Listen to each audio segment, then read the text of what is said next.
flaky layers, lots of butter, and a delicate crunch. These are what makes a freshly baked croissant absolutely irresistible. It's a beautiful morning in Nice on the French Riviera, and I can't imagine a better way to start my day than having a croissant. I personally cannot imagine anything more French than a perfectly laminated dough, and if you know the series well, butter, lots of butter. We're going to find out more.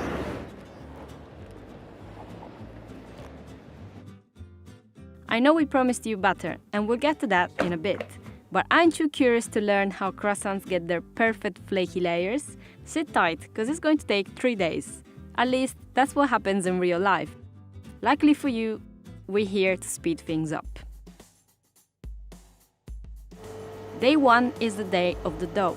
We need sugar, salt, water, yeast, leftover dough, and flour. Là, on a 2 types de farine.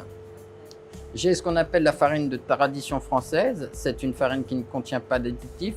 Et ici, j'ai de la farine de gruau.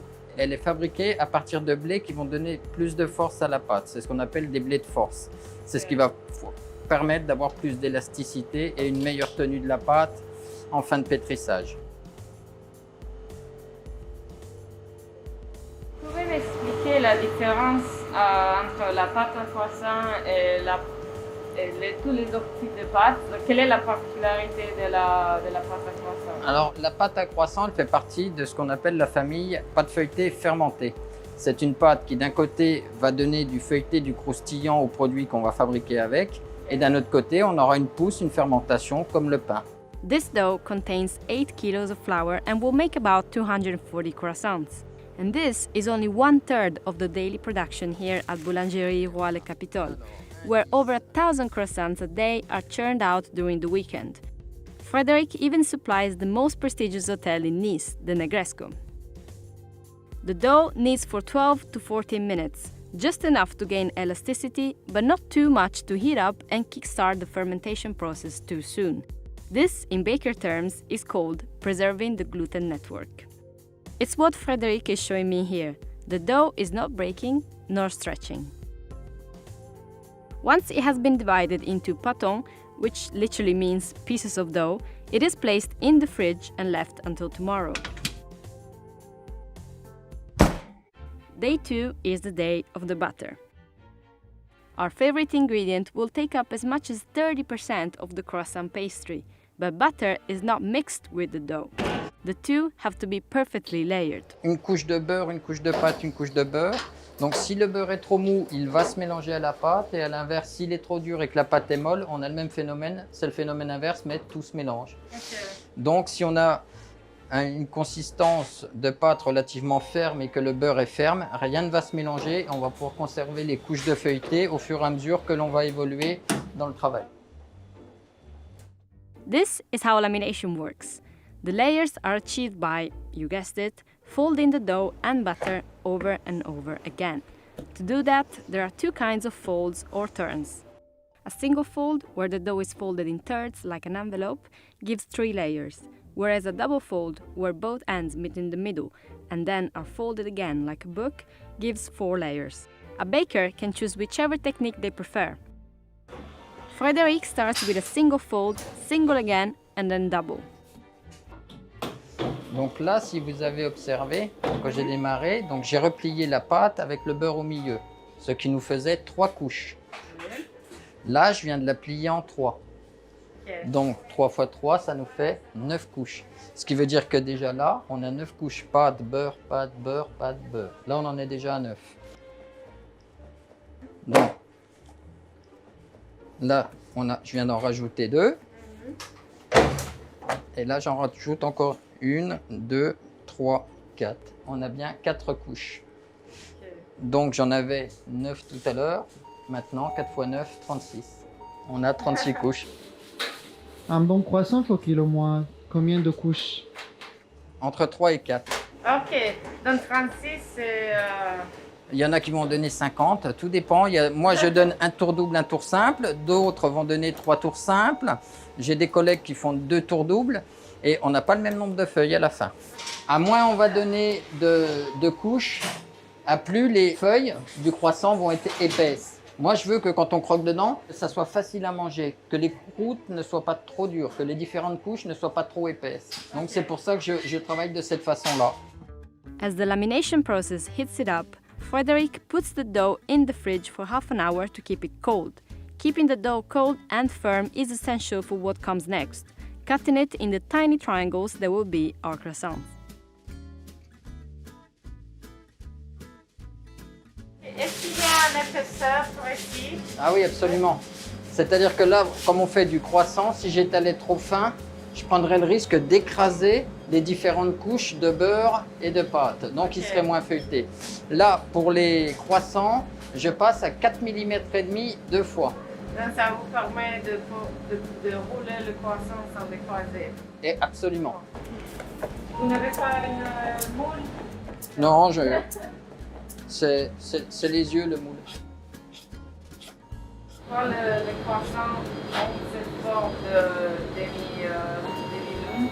Oui, absolument. Ça vient donc d'Autriche. Lorsqu'il y a eu l'attaque des Ottomans, c'est un boulanger qui était en train de travailler la nuit, qui a déclenché l'alerte et qui a empêché l'invasion. Pour fêter ça, ils ont créé une sorte de pain en forme de lune. Alors, sur la forme, ça ressemble au croissant. Par contre, ce n'est pas du tout le croissant tel qu'on le connaît aujourd'hui. C'est bel et bien les Français qui ont créé cette pâte feuilletée avec le beurre qui est devenu le croissant tel qu'on le connaît aujourd'hui. Donc, c'est sûrement vraiment la forme qui est restée. Voilà. La pâte feuilletée, le beurre. Donc, vous y croyez à l'histoire que la forme du croissant vient d'Autriche?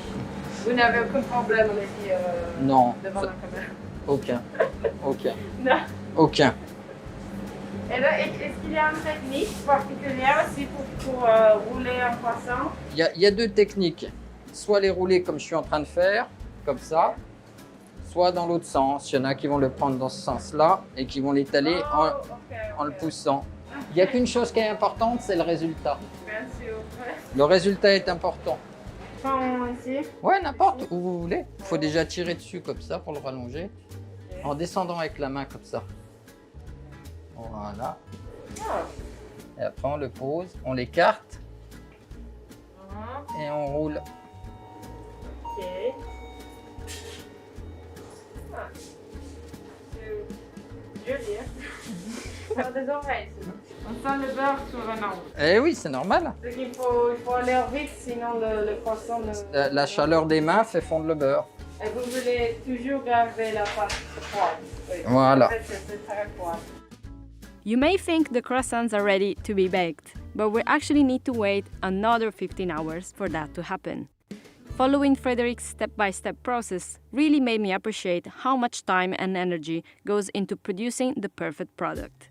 Do you remember the baguette tradition? This type of baguette, by French law, has to be made on-site with simple ingredients. Well, for the last 4 years, Frederick has been campaigning to get croissants the same protection. Puisqu'en France, on a une loi pour le pain. Le pain, dès lors qu'on a une enseigne boulangerie-pâtisserie, doit être pétri, façonné et cuit sur place. Par contre, pour la viennoiserie et la pâtisserie, il n'existe rien. J'ai interpellé le Premier ministre français sur la nécessité de créer une appellation tradition pour le croissant artisanal. Le croissant étant l'emblème français de la viennoiserie, si on avait la même chose, ça serait une forme de reconnaissance pour les artisans et une garantie de qualité pour le consommateur. Il faut absolument repérer de vrais artisans et en faire parler autour de soi. It's day 3 of our croissants. 3, like how they grow 3 times their size when they are baked. Et donc là maintenant, ils sont prêts à être cuits, mais avant de les passer au four, on va les dorer. C'est-à-dire que c'est un mélange de jaune d'œuf et d'eau qui va permettre aux croissants d'avoir un peu plus de croustillant, mais surtout d'avoir une croûte bien dorée et ça leur permet de briller. Ils ont reposé au chaud, pas vraiment dans les fours, mais au chaud, parce qu'on voit un peu la beurre qui a légèrement fondu, absolument, parce que pendant 10-11 heures, on était en froid à 4-5 degrés, et ensuite on est monté à 25-26 degrés, puisque c'est sous l'action de la chaleur que les levures vont vraiment s'exprimer. C'est la levure qui va manger le sucre et tous les corps sucrés qu'il y a à l'intérieur du croissant et fabriquer du gaz carbonique. C'est les petits trous qu'on voit après à l'intérieur, que ce soit dans le pain, dans les croissants. C'est la mécanique naturelle de la fermentation. Donc il faut attendre beaucoup de temps et progresser la température Ouais. lentement. Alors qu'on travaille des levures, c'est le temps qui va faire la qualité du produit.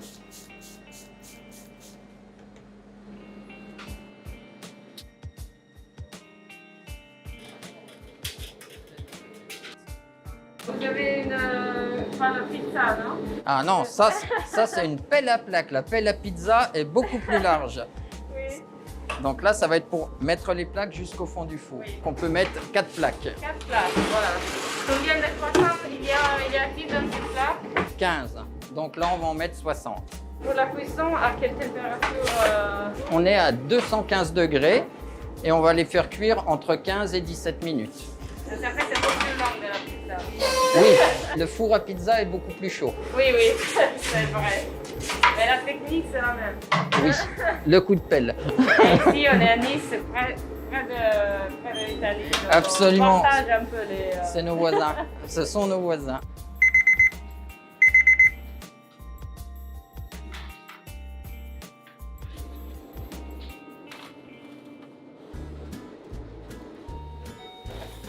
Voilà, ce sont très très jolis. Hein? Ben là, ils sont bien. Là, je suis assez satisfait parce que Ok, si, assez. si on prend un croissant, le but recherché, c'est d'avoir du croustillant à l'extérieur et du moelleux à l'intérieur. Donc, si on regarde et qu'on écoute, on a un bon feuilleté et donc un très bon moelleux également. On croustille et on est moelleux.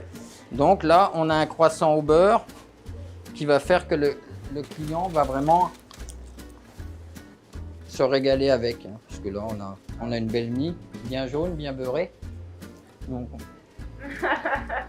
je suis content. Est-ce que j'essayais l'autre côté? Vous voulez essayer de l'autre côté? Allez, Bien sûr. c'est bon quand c'est chaud. C'est frais, c'est chaud, c'est frais. Là, c'est royal, à la sortie du four. Ah, c'est fantastique. C'est 9 heures. Vous n'avez pas vraiment commencé votre journée avec le croissant. Alors, on va dire que ceux-là sont terminés. Maintenant, il va être temps que je commence ceux pour demain.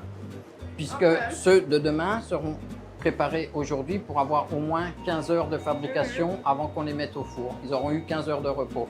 Et c'est l'avantage que les artisans ils ont sur les industriels, c'est que les industriels n'ont pas le temps. Donc ils ne pourront jamais égaler une saveur gustative d'un croissant artisanal, ni les valeurs nutritives, que ce soit pour le pain, pour le croissant, pour la viennoiserie, que nous on obtient. Parce que nous, on prend le temps de faire les choses vraiment comme elles doivent être faites. Et ça, c'est le plus important, le temps. Tout est une question de temps.